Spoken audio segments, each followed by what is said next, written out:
Halo, perkenalkan nama saya Eka Nia Grace Bro Prangin-Angin, NPM 2312011438. Di sini saya akan membuat video singkat untuk memenuhi tugas UAS mata kuliah saya, yaitu Hukum Tata Negara.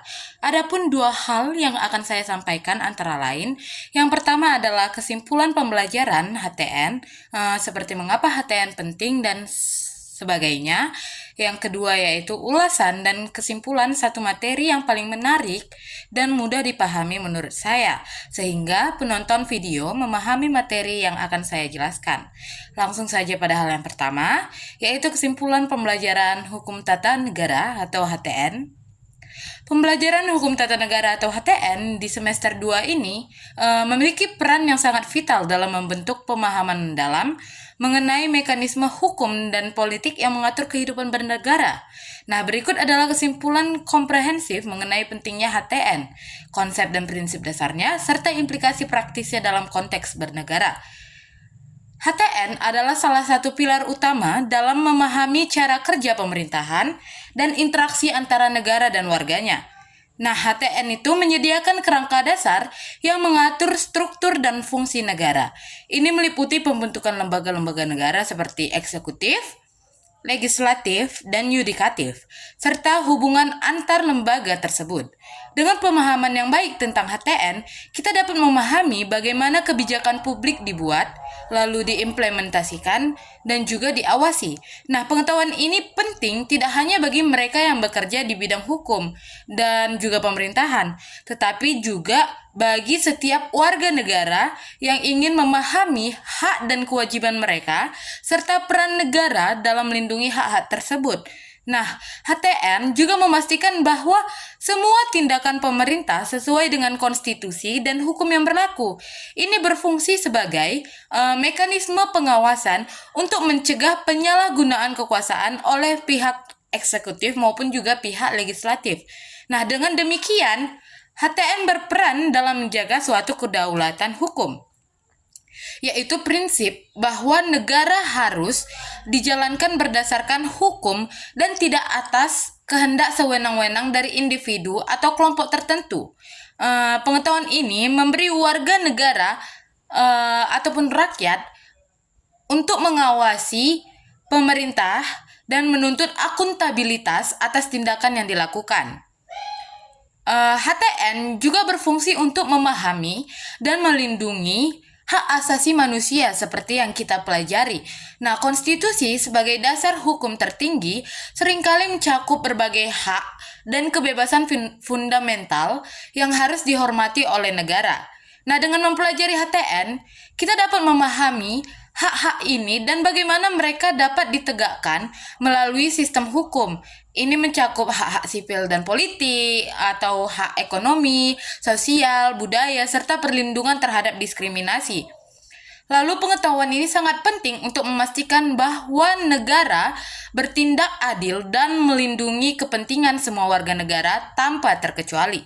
Nah, pemahaman mendalam mengenai konsep dan prinsip dasar HTN itu adalah kunci untuk mengapresiasi bagaimana sistem hukum dan politik beroperasi dalam konteks negara modern. Konstitusi itu adalah sebuah dokumen hukum tertinggi yang mengatur penyelenggaraan negara dan hubungan antara negara dengan warganya. Ini mencakup aturan dasar tentang struktur pemerintahan, pembagian kekuasaan, dan juga hak-hak dasar warga negara. Nah, konstitusi berfungsi sebagai panduan bagi semua tindakan legislatif, tindakan eksekutif, dan juga yudikatif, lalu memastikan bahwa semua tindakan pemerintah sesuai dengan prinsip-prinsip yang telah disepakati. Nah, konstitusi juga mencakup mekanisme perubahan atau amandemen dan memungkinkan penyesuaian terhadap perubahan sosial dan juga politik.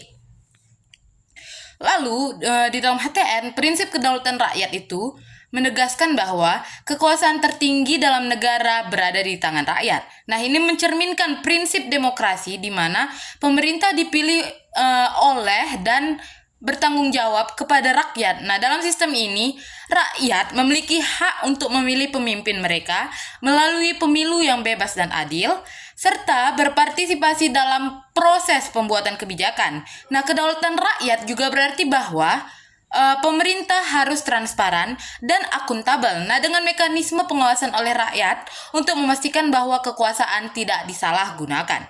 Lalu ada pembagian kekuasaan. Nah, pembagian kekuasaan itu adalah suatu konsep yang dirancang untuk mencegah konsentrasi kekuasaan di satu lembaga ataupun individu. Nah, ini dicapai dengan membagi kekuasaan negara menjadi 3 cabang seperti yang kita ketahui. Itu ada yang pertama adalah eksekutif. Eksekutif itu melaksanakan undang-undang dan menjalankan pemerintahan sehari-hari. Cabang ini dipimpin oleh presiden ataupun perdana menteri yang bertanggung jawab atas implementasi kebijakan dan administrasi publik. Lalu yang kedua itu ada legislatif, yang dimana legislatif bertugas untuk membuat, mengubah, dan mencabut undang-undang. Nah, cabang ini terdiri dari parlemen atau badan legislatif yang berfungsi sebagai wakil rakyat, mengawasi eksekutif, dan menetapkan anggaran negara. Lalu ada yang ketiga yaitu yudikatif, yang dimana yudikatif itu bertugas untuk menegakkan hukum dan menyelesaikan sengketa. Cabang ini terdiri dari pengadilan yang memiliki kewenangan untuk menilai konstitusionalitas kebijakan pemerintah. Nah, pemahaman tentang HTN memiliki implikasi praktis yang signifikan dalam kehidupan sehari-hari dan bernegara. Dengan memahami HTN, warga negara dapat mengawasi tindakan pemerintah dan menuntut akuntabilitas. Nah, ini mencakup kemampuan untuk menantang tindakan pemerintah yang melanggar hukum atau konstitusi melalui jalur hukum yang tersedia. Nah, HTN juga menyediakan kerangka untuk melindungi hak asasi manusia. Ini memungkinkan warga negara untuk menuntut perlindungan atas hak-hak mereka dan menuntut keadilan jika hak-hak tersebut dilanggar. Pengetahuan tentang HTN memungkinkan warga negara untuk berpartisipasi secara lebih efektif dalam proses demokrasi. Mungkin itu mencakup seperti hak-hak suara, mekanisme pemilihan, serta cara berpartisipasi dalam proses pembuatan kebijakan melalui partai politik, organisasi, ataupun semacamnya. Lalu ada kesimpulan yaitu pembelajaran hukum tata negara di semester kedua ini itu memberikan saya ilmu atau memberikan saya pemahaman tentang bagaimana negara dijalankan, bagaimana kekuasaan dibagi dan juga diawasi, serta bagaimana hak-hak warga negara dilindungi. Ini adalah pengetahuan yang fundamental bagi setiap warga negara yang ingin berpartisipasi aktif dalam proses demokrasi dan memastikan bahwa negara beroperasi sesuai dengan prinsip-prinsip keadilan dan kedaulatan hukum. Nah, melalui pemahaman yang mendalam tentang HTN, kita dapat berkontribusi pada pembangunan masyarakat yang lebih adil, demokratis, dan sejahtera. Lalu, yang kedua, materi yang menurut saya menarik dan tentunya yang lebih saya pahami dibanding materi-materi yang lainnya yaitu bab 2, yaitu mengenai sumber-sumber HTN di Indonesia. Nah, langsung saja. Yang pertama itu ada istilah dan pengertian sumber hukum. Nah, guna kita mengetahui serta mengenal hukum, itu kan pada umumnya orang akan mencari dari mana sumber yang menimbulkan hukum ataupun sumber terbentuknya hukum itu sendiri. Nah, itu berarti peninjauan mengenai faktor-faktor yang memengaruhi timbulnya hukum. Dari mana hukum itu dapat ditemukan dan dari mana asal mulanya hukum tersebut dan lain sebagainya. Nah, kenapa pengetahuan mengenai sumber hukum menjadi penting? Karena dalam lapangan ilmu pengetahuan hukum, terutama pada bagian-bagian yang erat hubungannya dengan pembuatan hukum dan juga pelaksanaannya, masalah sumber hukum merupakan suatu hal yang perlu dipahami, perlu juga dianalisis, serta perlu juga ditimbulkan problem-problem dan bagaimana pemecahannya sehingga dapat dicari bagaimana mencari keserasiannya dan perkembangan hukum tersebut yang sesuai dengan kebutuhan masyarakat. Nah, istilah sumber hukum itu mengandung banyak pengertian. Nah, istilah sumber hukum itu bisa dilihat dari segi historis, sosiologis, filosofis, ataupun juga ilmu hukum. Nah, dalam bahasa Inggris seperti yang kita tahu, sumber hukum itu disebut juga sebagai source of law. Nah, kata sumber hukum itu juga sering digunakan dalam berbagai arti. Dari buku yang saya baca ada 5 artinya. Yang pertama, sebagai asas hukum, itu sesuatu yang merupakan permulaan hukum. Yang kedua, menunjukkan hukum terdahulu yang memberi bahan-bahan kepada hukum yang sekarang berlaku. Lalu yang ketiga, ada sebagai sumber berlakunya, yang dimana memberikan kekuatan berlaku secara formal kepada peraturan hukum. Lalu yang keempat, sebagai sumber dari mana kita dapat mengenal hukum tersebut. Nah, misalnya kayak dokumen, undang-undang, batu bertulis, dan sebagainya. Lalu yang kelima, itu sebagai sumber terjadinya hukum. Lalu yang kedua, ada sumber hukum tata negara. Tadi kita sudah menjelaskan apa itu sumber hukum, lalu di sini ada sumber hukum tata negara. Nah, dalam hal ini, sumber hukum tata negara dapat dibedakan menjadi 2, yaitu sumber hukum yang bersifat formal dan ada sumber hukum yang bersifat material. Nah, sumber hukum dalam arti formal itu adalah sumber hukum yang dikenali dari bentuk formalnya. Nah, dia mengutamakan bentuk formalnya. Sumber norma hukum itu. Jadi dia harus mempunyai bentuk hukum tertentu yang bersifat mengikat secara hukum. Lalu yang kedua, ada sumber hukum material dari hukum tata negara Indonesia. Nah, itu adalah isi dari suatu ketentuan yang berlaku umum dan bagi bangsa Indonesia tidak lain adalah Pancasila, yang disebut dia berkedudukan sebagai, kalau nggak salah itu, Staff Fundamental Norm. Nah, yang dimana posisinya diletakkan sebagai dasar asas dalam mendirikan negara. Karena Pancasila merupakan kristalisasi dari nilai-nilai yang hidup dan melekat di dalam masyarakat dan bangsa Indonesia seperti yang kita ketahui. Nah, sebagaimana sumber hukum pada umumnya yang dibagi ke dalam sumber hukum dalam arti material dan sumber hukum dalam arti formal, sumber HTN juga dapat diidentifikasi dengan pembagian tersebut. Nah, sumber hukum HTN material itu adalah sumber yang menentukan isi kaidah HTN hukum tata negara. Nah, sumber hukum yang termasuk ke dalam sumber hukum dalam arti material ini diantaranya, yang pertama adalah dasar dan pandangan hidup bernegara. Yang kedua itu ada kekuatan-kekuatan politik yang berpengaruh pada saat merumuskan kaidah-kaidah hukum tata negara.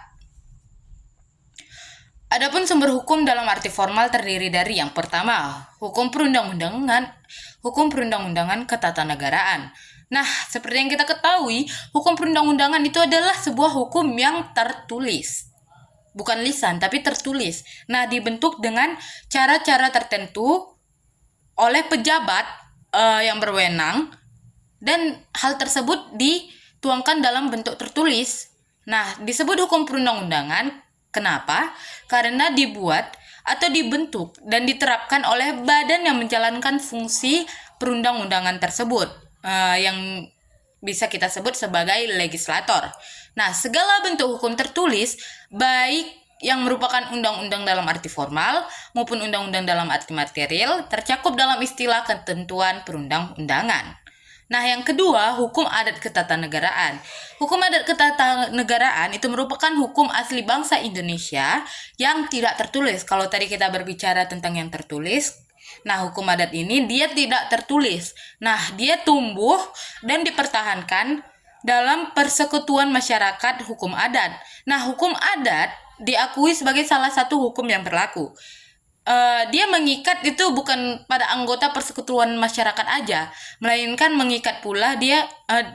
dia mengikat pada peradilan ataupun administrasi negara yang bertugas menerapkannya dalam situasi yang konkret. Nah, hukum adat ketatanegaraan itu adalah hukum asli bagi bangsa Indonesia di bidang ketatanegaraan adat.